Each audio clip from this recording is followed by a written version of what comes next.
Hello friends, मैं हूं पार्थ मानकर और आप सबका स्वागत करता हूं मेरे इस नए वीडियो में, जहां पर हम स्टार्ट करने वाले हैं हिस्ट्री का पहला chapter, that is rise of nationalism in Europe. अब आगे बढ़ने से पहले एक बात, जब भी आप एक चैप्टर स्टार्ट करते हैं इंश्योर कीजिए कि आप लिख के रखें जो इंपॉर्टेंट टॉपिक्स है और जो नॉट सो इम्पोर्टेंट टॉपिक्स है। अब ऐसा क्यों?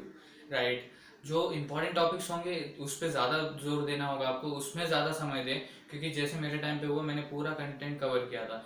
सो कौन सा इंपॉर्टेंट है कौन सा नॉट सो इम्पोर्टेंट है इसका मैंने ख्याल भी नहीं रखा। सो ज़्यादा समय वेस्ट ना हो, इसीलिए इंपॉर्टेंट टॉपिक्स हैं, नॉट सो इम्पोर्टेंट टॉपिक आप हमेशा लिख के रखें। और इसी के साथ बिना टाइम वेस्ट किए हम सीधा बोर्ड की तरफ बढ़ते हैं। जो हमारा पहला टॉपिक होगा वो है फ्रेंच रेवोल्यूशनरीज एंड मेजर्स। अब फ्रेंच रेवोल्यूशनरीज कौन थे? ये फ्रांस के क्रांतिकारी थे जो चाहते थे कि वो एस्टैब्लिश कर सके sense of collective identity among the French people. Right, sense of collective identity among the French people. अब इसके लिए उन्होंने कई सारे मेजर्स एंड प्रैक्टिसेस किए जिससे वो सेंस ऑफ कलेक्टिव आइडेंटिटी का सेंस ला सके फ्रांस के पीपल में। राइट, जो फ्रांस में रहते हैं उन लोगों में। अब फॉर एग्जांपल जैसे ला पात्रे सितियोन का उन्होंने कंसेप्ट लाया जिससे जो एंथुजियाज्म बढ़ा, जो एक्टिव सिटीजन्स थे, और उन्हें ये दावा दिया गया कि वो कॉन्स्टिट्यूशन के अंडर इक्वल राइट्स एंजॉय करेंगे। सो ऐसे कई मेजर्स थे जो उन्होंने लाए, प्रैक्टिसेस लाए, और जिसकी वजह से उन्होंने sense of collective identity establish किया फ्रेंच पीपल में। अब अगला जो टॉपिक है अपना वो है सिविल कोड ऑफ 1804। जब नेपोलियन पावर में आया और जब उसने administrative system and nation system को देखा तब उसे कुछ तो गड़बड़ लगा। राइट, अब उसने एडमिनिस्ट्रेटिव चेंजेस लाए और administrative system and nation system को मोर रैशनल एंड यूनिक बनाने के लिए, मोर रैशनल एंड एफिशिएंट बनाने के लिए उसने ये सिविल कोड ऑफ 1804 लाया। सिविल कोड ऑफ 1804 को नेपोलियनिक कोड भी कहते हैं। एंड इसके कई सारे पॉजिटिव्स थे बट जो नेगेटिव्स थे वो कम थे। राइट, पॉजिटिव ज्यादा होने के बाद भी नेगेटिव जो चीजें थी वो लोगों को ज्यादा हार्म कर रही थी। जैसे फोर्स रिक्रूटमेंट हो रहा था, जो रूरल एरिया में या जो लोग थे उनको फोर्स किया जा रहा था कि वो आर्मी में फोर्सफुली ज्वाइन हो। सो बहुत सारे पॉजिटिव्स भी थे बट नेगेटिव भी उतने ही परेशान कर रहे थे लोगों को। राइट, अब उसके बाद difference between aristocracy and middle class, ये टॉपिक आता है। ये जो कंटेंट है इसका जो इन्फॉर्मेशन है वो आता है दी एरिस्टोक्रेसी एंड मिडिल क्लास के अंडर। जो अपना टॉपिक है दी एरिस्टोक्रेसी एंड मिडिल क्लास उसके अंदर आता है। तो इस टॉपिक में हम क्या देखेंगे, एरिस्टोक्रेसी एंड मिडिल क्लास के बीच में क्या डिफरेंस था। Right, aristocracy socially and politically dominant class था, मिडिल क्लास ये प्रोफेशनल बिजनेसमैन और इन सब लोगों से बना हुआ था। सो वही देखने वाले हैं एरिस्टोक्रेसी एंड मिडिल क्लास के बीच में क्या डिफरेंस था। अब ट्रीटी ऑफ वेना ऑफ 1815, जब जो यूरोपियन पावर्स थी like Britain, Russia, Prussia, Austria, जब ये चारों मिलके इन्होंने नेपोलियन को हराया, तो और जब वो आए फ्रांस में तब उन्होंने देखा कि बहुत सारे ऐसे चेंजेस थे जो नेपोलियनिक वॉर के दौरान लाए गए थे। तो वो चेंजेस अंडू करने के लिए, वो चेंजेस खत्म करने के लिए उन्होंने ट्रीटी ऑफ वेना ऑफ 1815 लाया। जैसे उन्होंने बर्बन डायनेस्टी को रिस्टोर किया। लाइक उसके बाद जो जितनी भी टेरिटरीज थी नेपोलियन के अंडर एनेक्स की हुई या जीती गई हुई, वो सारे वापस ले लिए गए। राइट राइट, उसी तरह से बहुत सारे चेंजेस है। अब वो चेंजेस क्या होंगे वो आने वाले वीडियोस में हम देखेंगे। अब ये वाला इंपॉर्टेंट टॉपिक है, ये छोटा सा पैराग्राफ है बट ये बहुत इंपॉर्टेंट टॉपिक है। Language played an important role in Poland. अब क्या हुआ, जब रशिया पोलैंड में आया तब उन्होंने प्रूशियन लैंग्वेज और ऑक्यूपेशन को हटा दिया और रशियन ऑक्यूपेशन को हर जगह लगा दिया। अब बहुत सारे लोगों को फोर्स किया जाता था कि वो रशियन लैंग्वेज में ही प्रीच करें, बट ऐसा किया नहीं। सो क्या हुआ, कैसे लोगों ने प्रूशियन लैंग्वेज को as a symbol of struggle देखा, फिर उसके बाद रिजल्ट्स क्या हुए, वो सब हम इस टॉपिक में देखने वाले हैं। Frankfurt parliament. अब ये जो फ्रैंकफर्ट पार्लियामेंट था इसमें 831 इलेक्टेड रिप्रेजेंटेटिव ने पार्ट लिया।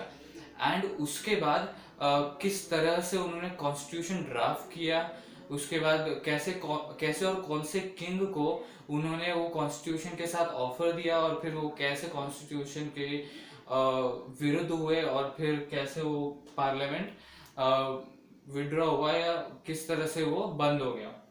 उसका unification of Germany and Italy, ये इंटरेस्टिंग सा टॉपिक है, बहुत इजी टॉपिक है, आपको सिर्फ इतना याद रखना है, ये जो यूनिफिकेशन ऑफ जर्मनी है, तो unification of Germany chief minister Cavour का था इटाली में, and chief minister Otto and Bismarck, इनका रोल था जर्मनी में, राइट। अब जर्मनी में उन्होंने क्या किया, ऑटो एंड बिस्मार्क ने प्रूशियन आर्मी के हेल्प से 7 ईयर्स में 3 वॉर्स किए, और उसके बाद यूनिफिकेशन किया जर्मनी का।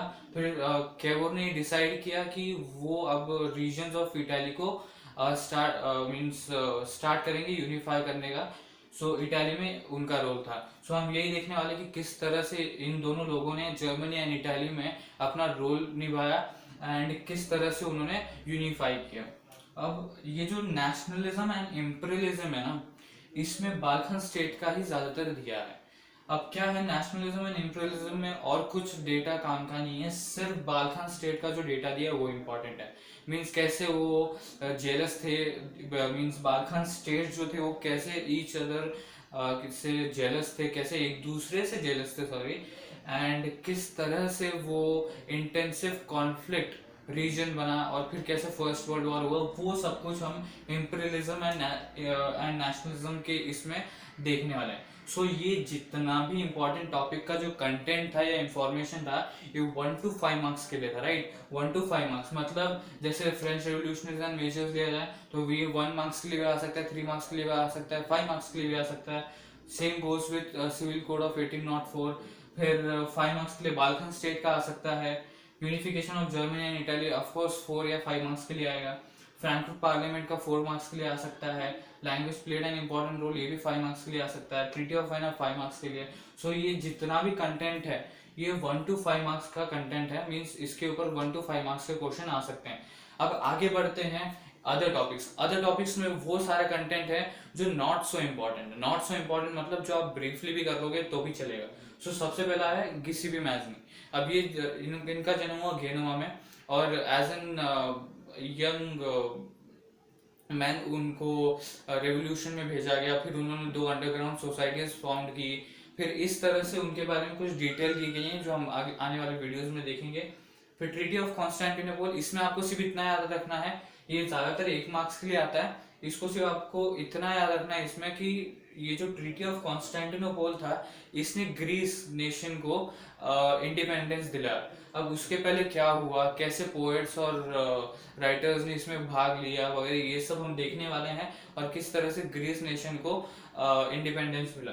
सो ये सब हम इस टॉपिक में देखेंगे। उसका विजुअलाइजिंग द नेशन, ये बहुत ही मींस इजी टॉपिक है। इसमें आपको सिर्फ 2 चीजें याद रखनी है, मरीन एंड जर्मनिया। अब मरीन जो थी ये थी फ्रांस की एलिगरी, एंड जो जर्मनिया थी ये थी जर्मनी की एलिगरी। अब एलिगरी क्या होता है, जब एक एब्स्ट्रैक्ट आइडिया को एक्सप्लेन किया जाता है या रिप्रेजेंट किया जाता है थ्रू एन व्हाट वी से थिंग और अ पर्सन, उसे एलिगरी बोलते हैं।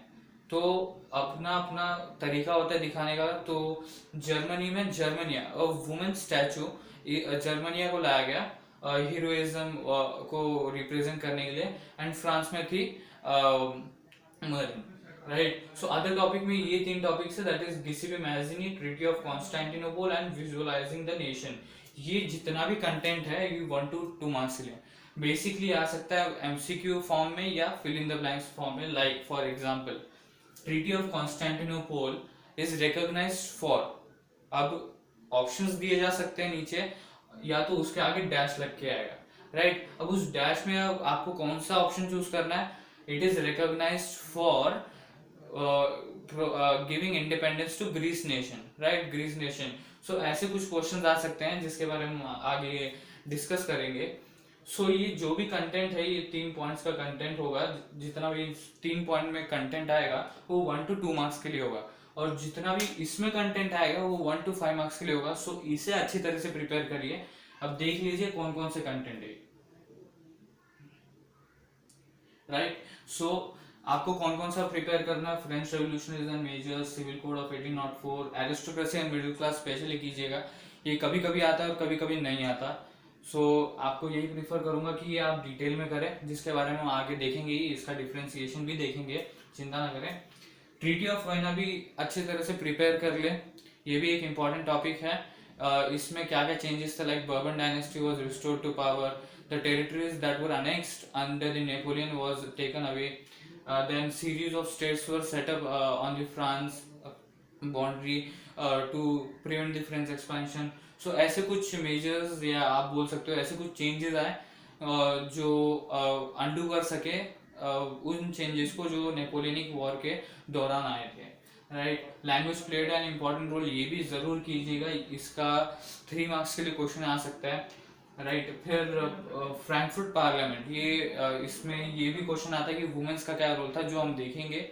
वुमेन्स ने बहुत पार्टिसिपेट किया इसमें पार्लियामेंट में, देन न्यूज़पेपर्स बनाए वगैरह, पर उनको जस्टिस नहीं मिला फाइनली, जैसे वुमेन्स के साथ होता है ज़्यादातर कि उनको वो बहुत परिश्रम करके उसके बाद भी उनको जस्टिस नहीं मिलता। तो पार्लियामेंट में भी उनके साथ ऐसा ही हुआ कि उन्होंने बहुत सारा पार्टिसिपेशन किया, अपना फुल इंटरेस्ट दिखाया, बट उसके बाद भी उनको जस्टिस नहीं मिला, right. So unification of Italy and Germany, ये भी आप बहुत अच्छी तरह से प्रिपेयर करके रखें क्योंकि ये बहुत इंपॉर्टेंट टॉपिक है और इसके ऊपर जरूर जरूर एक क्वेश्चन आता है, जर्मनी नहीं तो इटाली, ज़्यादातर जर्मनी पे आता है, नहीं तो जो प्रीमियम एग्जाम्स होते हैं उसमें इटाली पे आता है, इतना मुझे पता है, राइट। बाल्कन स्टेट, ये जो इंपेरियलिज्म एंड नेशनलिज्म का टॉपिक है ना, ये फुल कवर मत करना, सिर्फ बाल्कन स्टेट का कवर करना, राइट। सो यही सब कुछ था जो इम्पोर्टेंट टॉपिक्स थे, उसकी तरफ आपको ज़्यादा ध्यान देना है, जो मेरे राइट हैंड साइड की तरफ है, और जो अदर टॉपिक्स थे वो लेफ्ट हैंड साइड की तरफ, जो आपको एकदम ब्रीफली भी कवर किया तो चलता है। सो इसके बाद आपको सिर्फ 3 चीज़ें करनी है, लाइक शेयर एंड सब्सक्राइब दोस्तों। सो प्लीज़ ये 3 चीज़ें करना, and thank you for watching this video friends.